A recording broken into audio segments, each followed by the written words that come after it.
ఏమమ్మా కాబట్టి వైసీపీ నాయకులు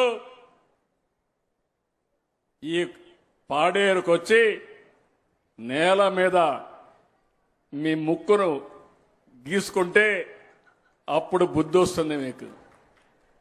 మీ నాయకుడిని అడగండి, ఎందుకు చేయలేకపోయారు అడగండి.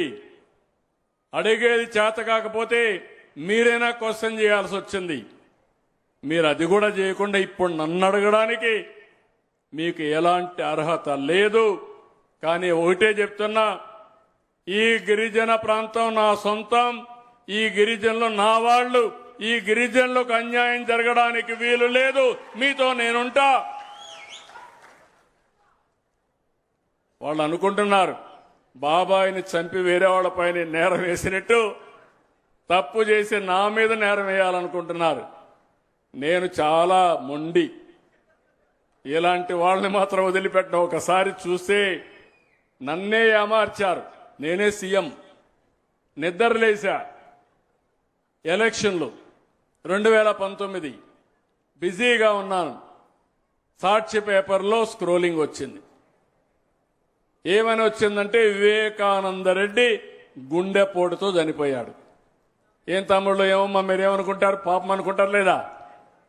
నాకు ప్రత్యర్థి వేరే పార్టీ, వైఎస్ఆర్ కాంగ్రెస్ పార్టీ.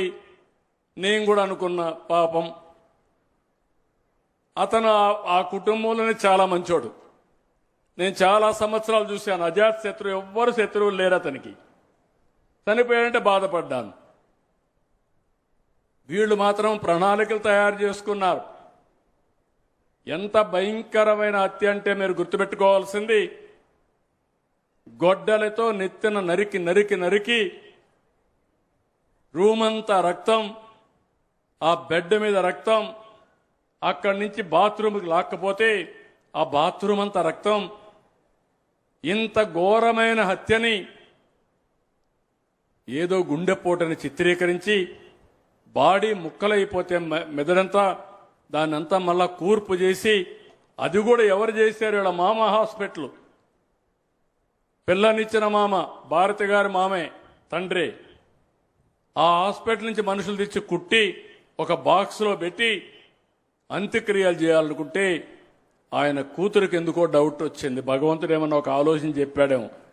యామారావు తల్లి నన్ను చంపింది ఆత్మహత్య కాదు, గుండెపోటు కాదు, నన్ను చంపేశారంటే అప్పుడు ఆ అమ్మాయి అడిగింది కూతురుగా.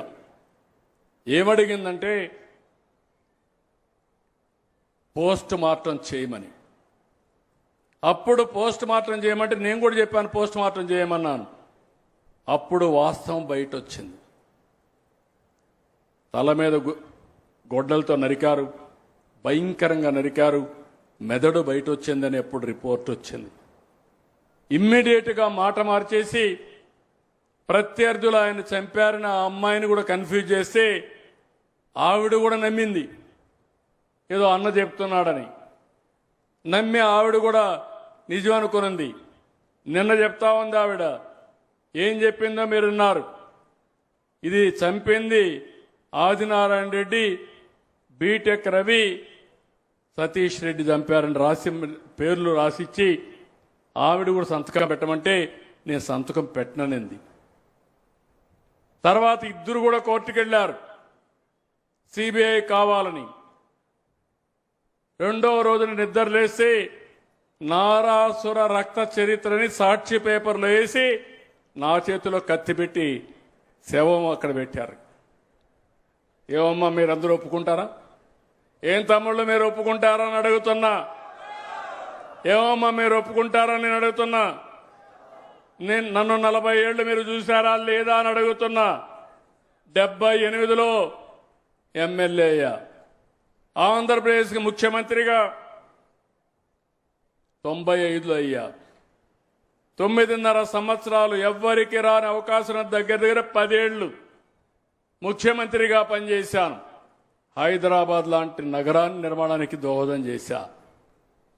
అక్కడి నుంచి మీరు చూస్తే మళ్లీ రెండోసారి ముఖ్యమంత్రి ఇక్కడ. 15 సంవత్సరాల ప్రతిపక్ష నాయకుడిని. ఎప్పుడైనా నేను హత్య చేశానని ఎప్పుడన్నా విన్నారా అని మిమ్మల్ని అడుగుతున్నా. నాకు బాధ ఉంటుందా లేదా అని అడుగుతున్నా. చేయన హత్య నా పైన పెట్టినప్పుడు బాధ ఉంటుందా లేదా అని అడుగుతున్నా. ఉంటుందా లేదమ్మా? ఇలాంటి వాళ్ళ రాజకీయాలకు అవసరమా? నేను అడుగుతున్నా మిమ్మల్ని, రౌడీయిజం అవసరమా రాజకీయానికి? సేవాభావం కావాలి. అబద్ధాలు చెప్పడం అవసరమా రాజకీయాల్లో? చేత కాకపోతే చేత కాదని చెప్పాలి. ఇప్పుడు కూడా ప్రయత్నం చేస్తున్నారు రౌడీజం చేయాలని. నేను ఒకటే చెప్తున్నా, ఒకసారి మోసపోయాను కానీ రెండోసారి మోసపోవడానికి కొండే సిబిఎన్. ఏం తమ్ముళ్ళో మిమ్మల్ని అడుగుతున్న, కఠినంగా ఉండాలనా లేదా?